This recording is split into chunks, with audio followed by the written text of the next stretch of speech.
அனைவருக்கும் என் இனிய காலை வணக்கம். என் பெயர் தீபா ஹரிமீனார்.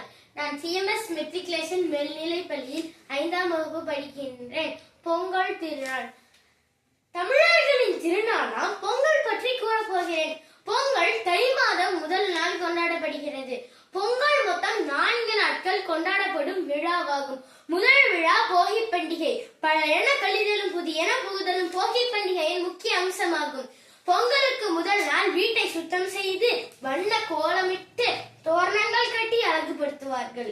இரண்டாவது விழா பொங்கல் திருநாள். தை பிறந்தால் வழி பிறக்கும் என்பது முன்னோர்கள் கூறும் பழமொழியாகும். உழவர்கள் உழைப்பால் விளைந்த தானியங்களை புது பானையில் புது அரிசியை வைத்து பொங்கலிடுவர். பொங்கல் பானையில் பால் பொங்கும் பொழுது வீட்டில் உள்ள அனைவரும் பொங்கலோ பொங்கல் பொங்கலோ பொங்கல் என்று ஓசை எழுப்புவார்கள்.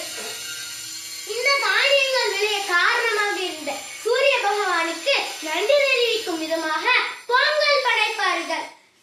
மூன்றாவது விழா மாட்டுப் பொங்கலாகும். உழவு தொழில் செய்வதற்கு எருது பயன்படுகின்றது. உழவு உழுதுண்டு வாழ்வாரே வாழ்வார், மற்றெல்லாம் தொழுதுண்டு பின் செல்பவர். ஒரு அன்னையை போல் ஒரு தெய்வம் இல்லை என்பது ஆன்றோர் வாக்கு.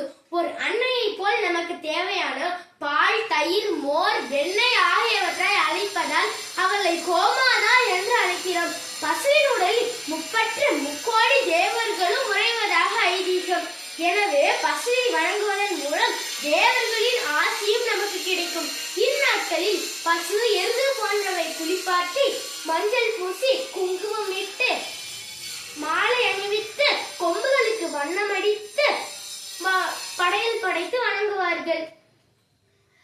தென் மாவட்டங்களில் தமிழர்களின் வீர விளையாட்டான எருதுகட்டு, ஜல்லிக்கட்டு, வழுக்கு மரம் ஏறுதல், நீச்சல் போட்டி, மாட்டு வண்டி பந்தயம், மேலும் பெண்களுக்கான கோலப்போட்டி,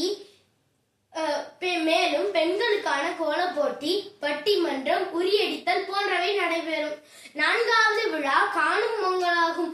நண்பர்களும் உற்றார் உறவினர்களும் காணும் நாள்தான் காணும் பொங்கலாகும்.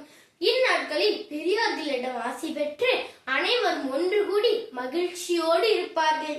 மேலும் பெண்கள் தனது சகோதரர்களுக்காக கணுப்படி நோன்பு இருப்பார்கள். அனைவருக்கும் பொங்கல் திருநாள் நல்வாழ்த்துக்கள். நன்றி, வணக்கம்.